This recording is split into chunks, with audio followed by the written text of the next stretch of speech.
80 derajat, temuan tim sus berbeda dan terkait dengan pernyataan Kadif Humas Mabes Polri bahwa sudah terjadi pembunuhan. Halo, selamat datang di channel Suara Hati Sang Istri. Nah, selain tadi informasi dari para terpidana Hadi, ya kan, yang dapat perlakuan keji, terus sampai ke PK-nya 6 terpidana itu ditolak JPU. Nah, ini tuh kan ada satu yang namanya Ripaldi paling berani, dia juga paling speak up pada saat ditanyain di persidangan ya. Sama seperti bapaknya yang terus setia mendampingi anaknya ini tuh berani akhirnya ngomong pada saat malam kejadian. Kan tidak sama, si bapaknya tuh bener-bener tahu anaknya ada di mana, dan itu ada di posisinya di ulang tahun temennya. Nah, seperti apa bisa penjelasan di sini, dan sampai-sampai Pak Tony RM itu mendapat celah di sini penjelasan dari bapaknya Ripaldi itu bisa jadi nanti teman-temannya Ripaldi itu bisa dihadirkan loh, dan itu teman-temannya banyak sekali karena pada saat ulang tahun itu, pada saat malam kejadian itu Ripaldi itu di ulang tahun temennya, dan itu berkumpul ramai-ramai. Sama kejadiannya kayak 5 terpidana ini, kalau itu beda ya di rumah Pak RT Pasren. Kalau Ripaldi kan kasus senjata tajam, tapi malam kejadian itu pada saat acara ulang tahun temennya. Nah, untuk detailnya biar nggak bingung, kita simak bareng-bareng dari penjelasannya bapaknya Ripaldi langsung nih. Kan Ripaldi nggak kenal sama 5 terpidana yang lain, Ripaldi mah sendiri, dia kasusnya berbeda. Kita simak bareng-bareng ya.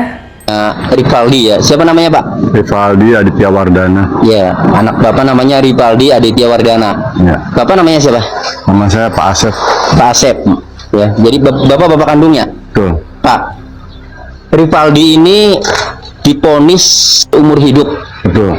Dituduh melakukan pembunuhan berencana dan menyetubuhi ya korban Vina. Nah, pada saat kejadian, Mbak, ini kan anak Bapak ya. Pada saat kejadian itu Ripaldi itu berada di mana, Pak? Di rumah temennya. Waktu itu temennya ulang tahun. Temennya ulang tahun. Iya. Nah, Jadi jam berapa tuh? Temennya datang sama Ripaldi. Waktu itu minta makan, saya minta uang. Jajan biasa itu anak itu. Datang, saya waktu itu masih kerja di Wahaha ya. Masih di Wahaha, saya datang, telepon, Pak, minta uang. Saya datang. Ya seperti biasa lah, makan nasi goreng Pak Tony. iya. Terus minta rokok, minta Iya. uang, beli bensin buat temennya tuh. Seperti biasa seperti itu. Kalau tiap ketemu saya seperti itu. Nah, pas malam itu. Iya, pas malam itu. Malam itu. Iya, ketemu saya. Terus nggak lama dia pulang sama temennya tuh. Nah, Dan posisi Bapak waktu itu di mana? waktu itu posisi di sini Di rumah? di tempat kerja. Ya, di tempat kerja. Iya, dia Malam. nyamperin, dia nyamperin sore lah. Sore. Nah. Jam Menjelang berapa, Pak? Maghrib. Maghrib. Jadi Bapak di tempat kerja. Iya, ditelepon Dia- Ripaldi. ditelepon? Ripaldi, telepon temannya Ripaldi. Iya. Datang saya, Pak ini ada Ripaldi mau ketemu. Ya, seperti biasa lah, ngobrol seperti biasa. Iya, terus Minta makan, minta apa segala macam. jam berapa tuh? Berarti Bapak ketemu temannya Ripaldi. Apa ketemu Ripaldi ini? Ya, Ripaldi sama temennya naik motor. Jadi Bapak ini lagi kerja di apa namanya? Wah, Ya, pokoknya kerja lah jadi. kerja ya.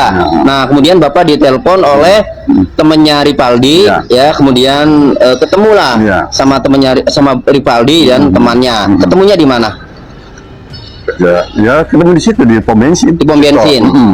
Temennya ini berarti bisa tahu ya bahwa sama Ripaldi sama temennya ya. Iya, Nah, iya, oke. betul. Kemudian setelah ketemu di pom bensin, Bapak kemana? Ya, habis itu ya saya langsung kerjaan lagi. Kerjaan lagi. Nah, Ripaldinya Makan di situ. makan di situ. Makan dong. Berapa orang Ripaldi Pak, di situ? sama temennya aja berdua. Berdua. Makan. Iya. Nah, kemudian temennya bisa disebut nggak? Ya mohon maaf. Nggak. Oke. Buat keberanian persidangan ya. Persidangan. Oke, intinya ada ya temen Ada, itu ya. ada. Nah, itu jam habis maghrib ya ketemu, Bapak kembali kerja, Ya. Ripaldi sama temennya itu masih di situ Masih, makan. masih. Nah, lalu Bapak kan setelah itu nggak tahu lagi nih. Ya, Ripaldi apa tahu? Tahu. Tahu Kata dia gimana? bilang, temennya tuh ada acara ulang tahun. Oh, Nah, oke. gitu. Temennya yang tadi Iya. sama Ripaldi acara ulang tahun. Betul. Dan Ripaldi bersama temannya itu ya, temannya itu. menghadiri acara Ulang tahun. ulang tahun. Di mana Pak ulang tahunnya waktu itu? Ulang tahunnya di kota Cirebon. Di daerah di Cirebon juga. Cirebon juga di kota tapi. Oke, nah bisanya Bapak tahu bahwa Ripaldi masih bersama temennya ya di acara ulang tahun ini. Waktu itu apa Bapak mendapatkan kabar atau bagaimana Ya, mengetahuinya? temennya ngomong ke saya. Oh temennya, jam berapa Pak? Ya, waktu itu besok paginya. Oh paginya. Pak, Rival ada di sini. Oh gitu aja udah. Oh Tahu seperti itu. Dan besok paginya Ah. belum ditangkap tuh belum ya? Belum. Oh artinya tidak ada dia kepentingan apa ya, tapi Tidak dia ada. ngasih tahu bahwa Rivaldi ada. Rivaldi ada di sini. Berarti Rivaldi nginep di rumah temannya Iya, itu. nginep. Oh Nonton bola, oke. nonton bola. Acara itu acara bola. Banyak dong Mbak, berarti di Iya. acara Iya. ulang tahun sama, Iya. sama acara nonton Iya, bola banyak. bareng itu. Iya, banyak temen. Berarti kumpul semua. berarti teman-temannya itu Pak, ini bisa dijadikan saksi ya Betul Pak. bahwa pada saat kejadian Iya. Rivaldi itu bersama teman-temannya banyak gitu ya. Benar. Dari mulai acara ulang tahun sampai nonton bola. Nonton bola bareng, Kemudian sampai pagi. paginya ngabari Bapak bahwa memang Rivaldi masih bersama mereka. Betul Pak Tony.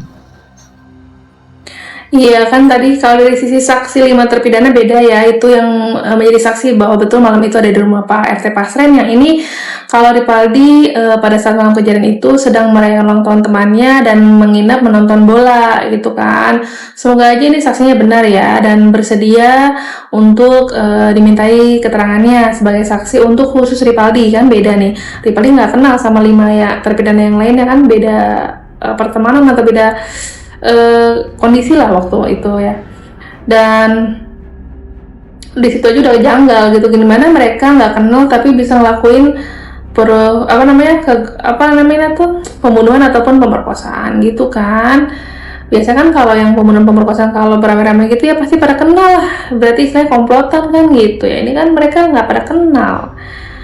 Terus ditambah lagi ini dan banyak yang beramai-ramai mengomentari, terutama nih dari 5 terpidana itu kan salah satunya Rivaldi. Tadi sudah dijelaskan oleh bapaknya pada saat malam kejadian di mana, dan banyak saksi juga nanti mungkin akan diupayakan membantu kebebasan Rivaldi ya, bahwa Rivaldi itu beda kasus. Rivaldi itu bukan membunuh apalagi memperkosa gitu kan. Rivaldi itu mungkin kelihatan mukanya paling nakal dibanding yang lain atau mukanya paling berani, tapi kasusnya bukan membunuh atau memperkosa, dia hanya membawa senjata tajam. Nah, ini yang apesnya tuh malah dibawa-bawa ke kasus Vina. Jadi Rivaldi tuh bingung sampai dituduh dia namanya sebagai Andika. Itu makin semrawut, saking semrawutnya kasus ini ya.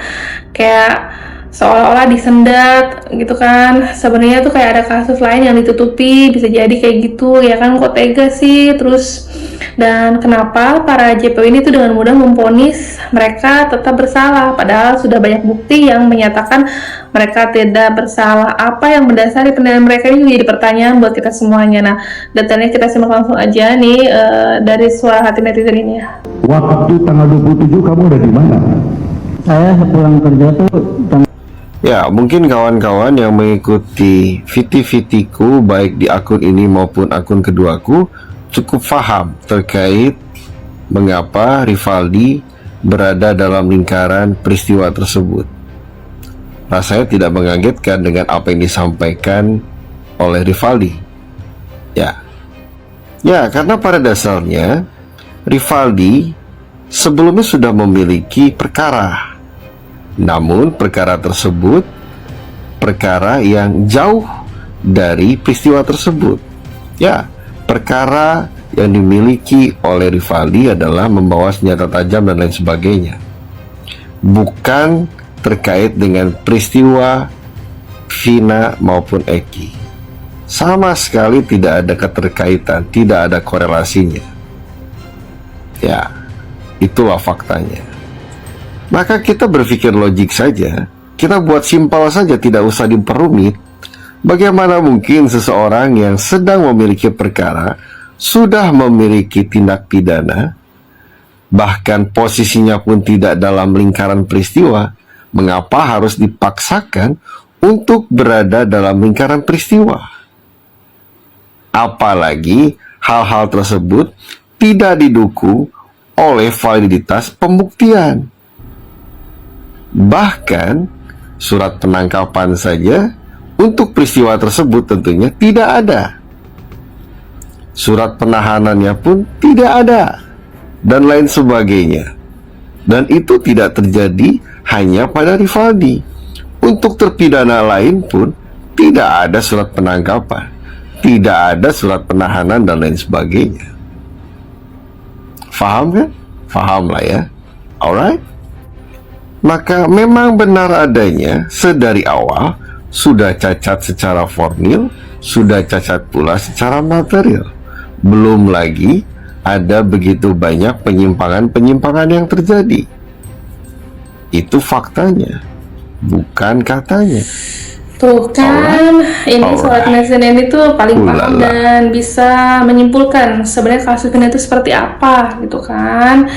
Tapi semoga menuju kebenaran ini dipermudah jalannya, disegerakan bebas jika 7 terpidana ini bukan pelakunya, atau bisa jadi ini kecelakaan tunggal gitu.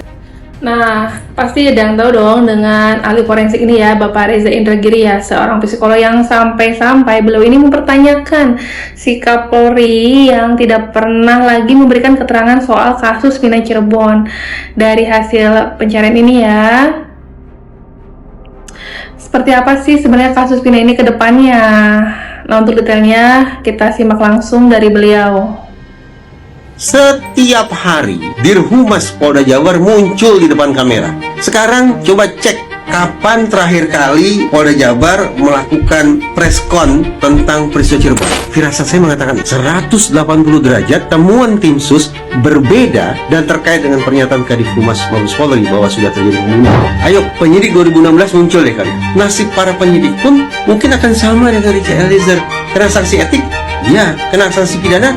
Iya, tapi lebih ringan daripada yang mereka khawatirkan. Juga jadi justice collaborator misalnya. Jangan-jangan hakim menyatakan sidang ditutup lebih dikarenakan hakimnya nervous. Ada sekian banyak media, itu kan bikin degup jantung bertambah juga. Nah, kalau tidak kuat daripada kolaps di ruang sidang kan tidak bagus pemandangannya. Sudah sidang dinyatakan Gimana komennya? Kayaknya tuh ini Bapak Reza Indragiri lebih paham ya.